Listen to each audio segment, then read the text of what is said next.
Rastafari is more than a faith. It is a living movement of resilience, dignity, and liberation. Born in the struggle of the oppressed, it rose as a voice of hope when hope seemed impossible.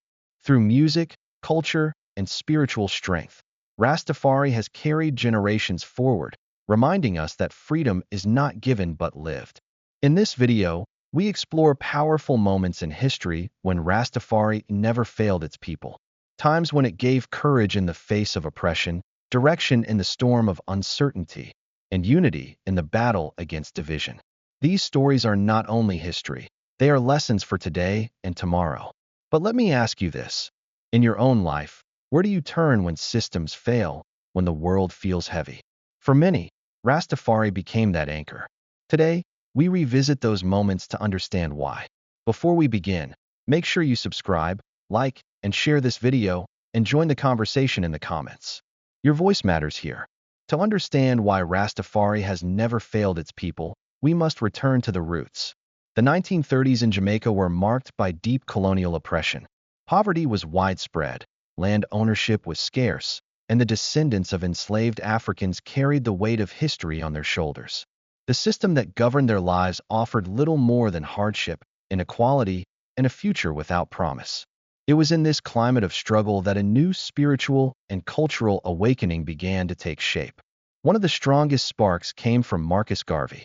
His speeches and writings carried a powerful call for Black pride, self-reliance, and a return to African identity. Garvey told his people to look to Africa, and many remember his prophetic words. Look to Africa, when a Black king shall be crowned, for the day of deliverance is near. When Rastafari Makonnen was crowned Emperor Haile Selassie I of Ethiopia in 1930, many saw Garvey's prophecy fulfilled. To those seeking liberation, it was more than coincidence. It was divine confirmation that a new path had opened. The Rastafari movement was born from this fire. Early believers, often marginalized and ridiculed, embraced Haile Selassie as a symbol of kingship, divinity, and restoration. They found in Rastafari not just a religion, but a framework of resistance, a way to reclaim dignity in a society designed to strip it away. For the oppressed in Jamaica, it was a declaration that they were not forgotten, not powerless, and not defined by Babylon's chains. These early followers created the foundation of a movement that would grow beyond Jamaica and reach the world. Their choice to see hope where others saw despair was the first proof that Rastafari would never fail its people. It gave them an identity rooted in Africa, a faith grounded in liberation, and a vision of a future where freedom was not only possible, but inevitable. From the beginning, Rastafari positioned itself as a force of resistance against Babylon, the system of oppression, corruption, and exploitation that kept people in chains. Babylon was not just governments or colonial rulers. It was the mindset and institutions that thrived on inequality. To stand against it required more than anger. It required a way of life that gave dignity and strength to the oppressed. Rastafari became that way of life. The locks that Rastas wore were not just a hairstyle. They were a bold refusal to conform to Babylon's standards of respectability. Each strand represented defiance, a declaration that they would not be tamed or assimilated. When society mocked them, they wore their locks with greater pride, transforming ridicule into a badge of honor. Ital living was another act of resistance. By choosing natural foods and rejecting processed goods, Rastas claimed control over their bodies in a world where poverty often dictated poor health. This lifestyle was not about luxury, but survival. It was a way of saying, we do not depend on Babylon for life. We create life from the earth itself. The use of ganja carried similar power. Though condemned and criminalized, Rastas turned it into a sacrament, a means of meditation, healing, and spiritual connection. In reasoning sessions, with the smoke rising like prayers, communities built strength and unity. What Babylon saw as weakness, Rastafari used as a tool of empowerment. Despite harsh persecution, police raids, imprisonment, and constant social discrimination, the movement did not falter. If anything, each act of repression only deepened the resolve of those who carried the faith. Rastafari was not about blending into a broken system. It was about standing outside of it, unbroken and unbowed. This defiance was more than protest. It was survival through identity, culture, and spirituality. By rejecting Babylon's chains, Rastafari gave its people the courage to imagine freedom long before it was recognized by the world. And that courage became the heartbeat of the movement. If Rastafari gave the people identity and courage, then Haile Selassie, I gave them a living symbol of divine kingship. When Rastafari Makonnen was crowned Emperor of Ethiopia in 1930, the world saw another monarch taking his throne. But for the early Rastafari in Jamaica, it was much more. They remembered Marcus Garvey's words about looking to Africa for the crowning of a black king. To them, the coronation of Haile Selassie was not coincidence. It was prophecy fulfilled. Haile Selassie became a figure of hope, dignity, and spiritual authority. Ethiopia stood as a beacon, the only African nation never fully colonized, a living testimony that black people could govern themselves and stand proud in a world dominated by colonial powers. For Rastas, this was not only history, it was evidence that Babylon could be resisted and defeated. The most unforgettable moment came in 1966, when Haile Selassie visited Jamaica. Tens of thousands flooded the streets to welcome him. Witnesses described the day as electric, dreadlocks shaking in the air, drums beating, people crying with joy. It was more than a state visit. It was confirmation that their faith was real. For those who had been mocked, jailed, and excluded for following Rastafari, the sight of Haile Selassie stepping on Jamaican soil was vindication. It reminded them that they were part of something greater, something global, something divine. This connection between Ethiopia and Jamaica was more than spiritual. It was a bond that carried Rastafari across borders, across oceans, and into the heart of the African diaspora. Through Haile Selassie, Rastas could see a reflection of themselves, strong, royal, chosen, unbreakable. Before we move forward, if you are inspired by this history, take a moment to subscribe, like this video, and share your thoughts in the comments. Your support helps keep these stories alive and spreads the message of Rastafari to more people who need to hear it. Don't forget to share this video with others who value truth, resilience, and liberation. If Rastafari was the fire, reggae became the wind that carried its flame to the world. Out of the struggles of Jamaica in the 1960s and 1970s, music rose as the most powerful messenger of the movement. Reggae was not only rhythm and melody, it was testimony, a declaration of survival, and a call to liberation. Bob Marley became the most famous voice of this message. Through songs that spoke of oppression, faith, and freedom, he carried Rastafari across continents. His words reminded the world that Babylon was real, but so was the hope of Zion. Songs like these reached into the hearts of people who had never heard of Rastafari before, yet suddenly felt its spirit. Marley's locks, his Ital living, his devotion to Haile Selassie, all of it embodied the message he sang. But he was not alone. Peter Tosh raised his voice with fire, demanding equal rights and justice. Burning Spear turned history into song, reminding people of their African roots. Culture, Black Uhuru, and countless others turned the music into a movement, each lyric a weapon, each performance a prayer. Reggae festivals became more than entertainment. They were gatherings of spirit, teaching audiences that Rastafari was not confined to Jamaica, but belonged to all who sought truth and freedom. The power of reggae was that it spoke to the poor and the oppressed everywhere. In Africa, it resonated with independence movements. In Europe and the Americas, it became a soundtrack for civil rights struggles. Reggae showed that the message of Rastafari was universal, transcending borders, languages, and cultures. Even when censored or pushed to the margins, the music could not be silenced. It played on radios, in dance halls, and in the streets, always reminding people that Babylon's power was temporary. Through reggae, Rastafari became a global force, proving once again that it would never fail its people. One of the most powerful ways Rastafari has served its people is through community building. From the earliest days, when believers were pushed to the margins of society, Rastas created spaces where dignity and survival could thrive. These communities were not only physical, they were spiritual sanctuaries, places where people could live free from the heavy hand of Babylon. One of the first and most famous was Pinnacle, founded in the 1940s by Leonard Howell, often called the first Rasta.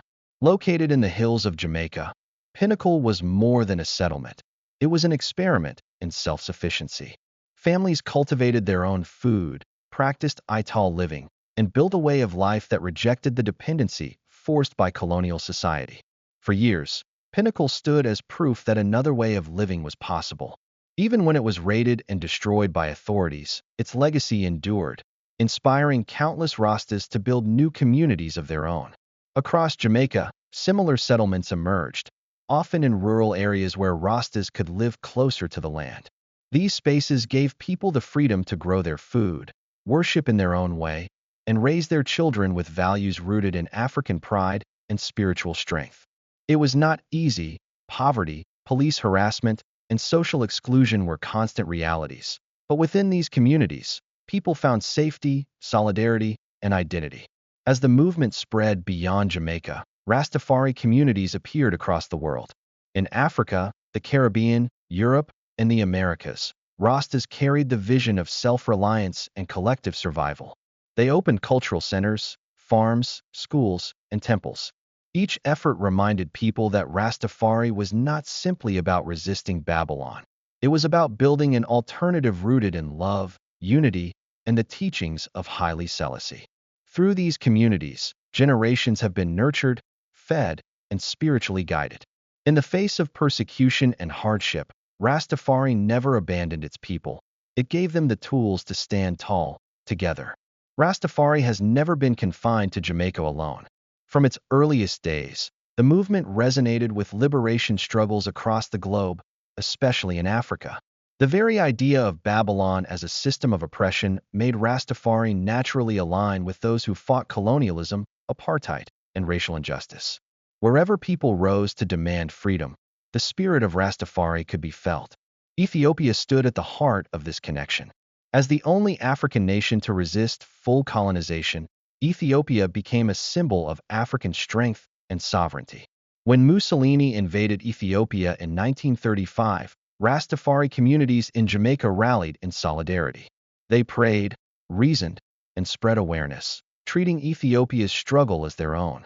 The survival of Ethiopia under Haile Selassie's leadership confirmed the Rasta belief that Africa would never be permanently subdued by Babylon. As African nations gained independence in the mid-20th century, the vision of Rastafari found new relevance. The cry for repatriation, return to the motherland, was not only spiritual but political. For many Rastas, the liberation of Ghana, Nigeria, and later Zimbabwe was proof that Africa was rising again. Leaders of independence movements often spoke in terms that echoed the same pride, dignity, and resistance Rastafari had been proclaiming for decades. Beyond Africa, Rastafari also inspired struggles in the diaspora. In the United States, reggae became an anthem for the civil rights and Black Power movements. Songs calling for equal rights, justice, and unity mirrored the demands of activists marching in the streets. In South Africa, where apartheid held millions in chains, the sound of reggae was banned because authorities knew it carried a dangerous message of freedom. Yet the music and the spirit of Rastafari still reached the people, fueling their resistance. This alignment between Rastafari and liberation struggles proved one thing. The movement was never just about spiritual survival. It was about global justice. By lifting up Africa, by rejecting oppression, and by giving voice to the voiceless, Rastafari stood as a companion to every fight for freedom. In this way, it has never failed its people. It has walked with them through their greatest battles. Beyond politics and culture, one of the deepest gifts of Rastafari has been its power to heal. For those broken by poverty, racism, or the weight of history, Rastafari offered not only resistance, but renewal. Its teachings gave people a way to cleanse body, mind, and spirit in a world that constantly tried to corrupt them. Ital living is one of the clearest expressions of this healing. By choosing natural foods, free from chemicals and artificial additives, Rastas turned their diet into medicine. The body was seen as a temple, and to keep it clean was to honor the Creator. In communities where processed food and poor health were common, Ital eating became a quiet revolution, showing that strength could come from the simplest plants of the earth. Meditation and reasoning sessions also became powerful sources of healing. Gatherings where brethren and sisterns sat together, reasoning over scripture, philosophy, and life, brought clarity and peace.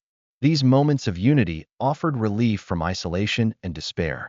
With the smoke of the chalice rising, thoughts flowed freely, and many found solutions to struggles that Babylon could never provide.